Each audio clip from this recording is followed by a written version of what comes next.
Embark on a journey through time and space as we uncover the forgotten tale of the 1974 USS Enterprise Smithsonian restoration. Witness history come alive as we reveal the secrets behind this iconic starship's salvation. This is Jim from Direct Line inviting you to join me as we see exactly how the Smithsonian Institution has committed to saving the Star Trek USS Enterprise.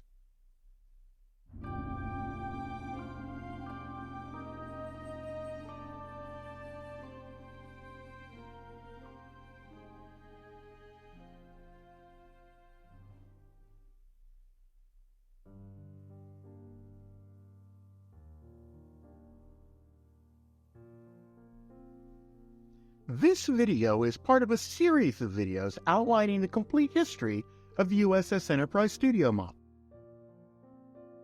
The videos cover every step in the creation of the model, all of the various modifications made to it over the years, behind-the-scenes videos showing raw footage of the model that were never actually used in production, and even detailed information on every shot ever filmed for use in the TV series. You can click on the link on the screen or simply go to enterprise.trek-world.com for the complete YouTube playlist. So if you're watching this video, then you already understand why the Star Trek USS Enterprise means so much to so many people. As we grew up in the 60s and 70s, the fictional spaceship became a focal point of our attention in the original series. We would sit and we would watch the same episodes over and over again, and in the process began the habit of memorizing the way the ship looked and moved through space. The Enterprise herself became just as important to us as any of the actors playing lead roles. And now, in order to feed our illusions of reality, Desilu had constructed an 11-foot 2-inch studio model that would allow them to film special effects sequences in much greater detail than normal for TV standards at that time. Indeed, at the time of its commission, it was the largest studio model ever built for television. But, as is often the case in life, Star Trek would be canceled after only 3 seasons. With the Star Trek production offices shut down, the sets and the props were set aside to be disposed of or reused as needed. Soon, the 11-foot model would find itself pushed into the very back recesses of the props department and stored for years. And those years slowly passed, until in 1973, Paramount received a most unusual request from a former astronaut. Not just any astronaut either, but one of the original 3-man crew of the mission that put Buzz Aldrin and Neil Armstrong on the surface of the moon. Astronaut Michael Collins had been appointed as the director of the newly commissioned Smithsonian National Air and Space Museum, and he wanted to know if Paramount would be willing to donate the studio model of the Enterprise for permanent display in the Smithsonian.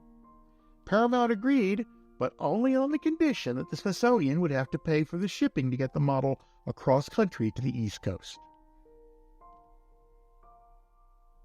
On February 26, 1974, 2 wooden crates left Los Angeles International Airport for Washington, D.C.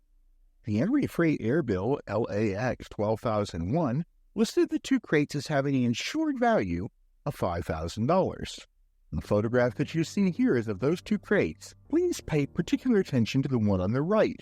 This is an extremely rare photograph showing the saucer the day that it arrived while it was still packed in the box. 2 days later, it arrived at the Paul E. Garber Restoration Facility in Sweetland, Maryland. The recipient at that address? The Smithsonian Institution. Now, as was practiced by the museum, upon opening the crates, they took a Polaroid black and white photo of the contents of both crates. They chose black and white instead of color because black and white Polaroid photos were of a higher resolution and contrast than color Polaroids were at the time. Now, in addition to the 2 crates shown here, there was a 3rd crate which contained additional items from Paramount, including the Tholian studio model and the control panel from which Desilu used to run the various lights on the 11-foot model for filming. Now, unfortunately, it disappeared immediately afterwards and was never seen again. Now, it's been reported the Smithsonian has an actual photo of the box from a private source who has asked them not to share the photo with the public. This implies they also do not have a photograph of that third crate. As a result, any photo of this box is considered extremely rare, as in unicorn rare. To date, I have been able to 100% confirm the existence of only one such photo. The photo shown on the screen now was widely published several years back. The highest quality scan that I found came from an old defunct website named StarTrekHistory.com. However, it is only a partial copy. Their version had been cropped by someone in the past who either didn't realize exactly what they were cropping out or deliberately cropped it out. I have since found a copy of the original entire picture, although, as you can see here, in a lower quality scan. The box can be clearly seen, although in very poor quality. I found out about the photo when a viewer sent me a close-up of the control panel that provided remarkable clarity. Independently, I had found a poor quality photo, but it was obvious to me immediately that the higher quality close-up had been cropped from the same overall photo. The close-up also indicates that someone has the high-resolution copy of the original uncropped photo. I strongly suspect that this is the same photo that the Smithsonian has been asked not to share. Now, meanwhile, back to the subject at hand, which is, of course, the model itself. The museum unpacked the boxes, did a quick inventory, and then went about the task of putting the model together again. They took a quick snapshot of the model and then placed it into a storage room until April 30th, 1974, when an outside contractor, Rogue Inc., took possession to do the final restoration touches. Now, at some point in March or April of 1974, this lady was visiting the Smithsonian on business and happened to notice the model sitting in an open storage room. She quickly posed with the model, and a color photograph was taken of her and the model together. It is the only known color photograph showing the condition of the model when it was received by the museum. The renovation story itself now continues with Rogue, who were tasked with the monumental challenge of restoring the model to its former glory. 3 months of painstaking work, fabricating lost components like engine nacelle glass hemispheres and the secondary hull main sensor dish. But alas, all was not as it seemed. Despite their best efforts, some elements were inaccurately recreated. The sensor dish was shaped, the engine nacelle's glass hemispheres sporting bright red tip instead of the original frosted glass. The 1974 refit brought further renovations still. Missing plexiglass windows were replaced, cracks were repaired, internal lights were made functional again. Yet, some original features, like multicolored lights and spinners in the nacelles, were lost to time. But don't worry, because preservation was paramount. No pun intended. Since day one, every item removed during any restoration has been carefully saved and stored, ensuring that the model's legacy will endure. While the model had been donated for display in the upcoming Air and Space Museum, the new museum would not be ready until 1976. So in late 1974, the model was shown hanging overhead in another building, as you see here. Then, on July 1st, 1976, the Smithsonian Air and Space Museum opened its doors to the American public for the very first time, and the USS Enterprise was front and center, suspended overhead in the Life in the Universe exhibit in the Wright Brothers Hall. Less than 1 year later, the Federation Trading Post, who produced the giant Star Trek poster book, arranged for a private interview with the Smithsonian that would grant them unprecedented access to the model.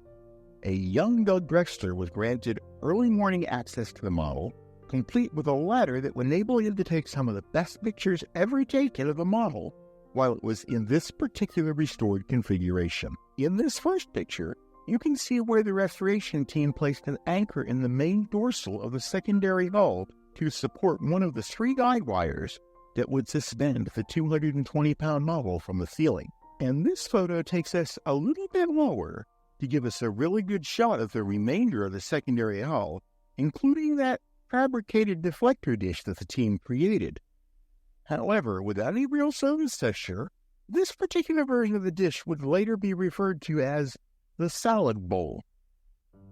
This was not a term of endearment. Now, this shot is actually one of the more unusual shots taken of the model during its entire tenure at the Smithsonian. The model was built to be mounted on a stand, with cables coming out of the secondary hull when it was filmed for the TV series.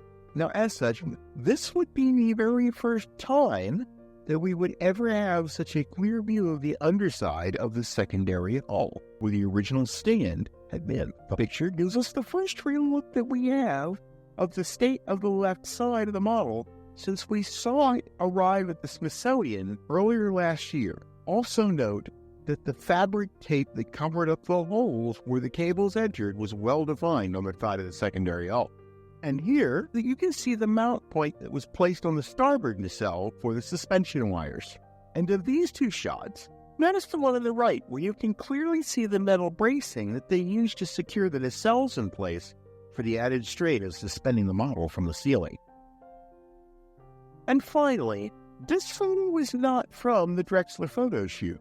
It was photographed later, in 1981 to be exact, by another visitor to the museum, but it gives us a much more holistic look at how they restored the left side of the model. Please note, the tape used for the restoration was a fabric tape. It was not duct tape. Just saying. What you see here is an extremely rare clip showing the model's lights in operation. Not much video of this is available in the wild today. The clips you're looking at now go courtesy of the Smithsonian.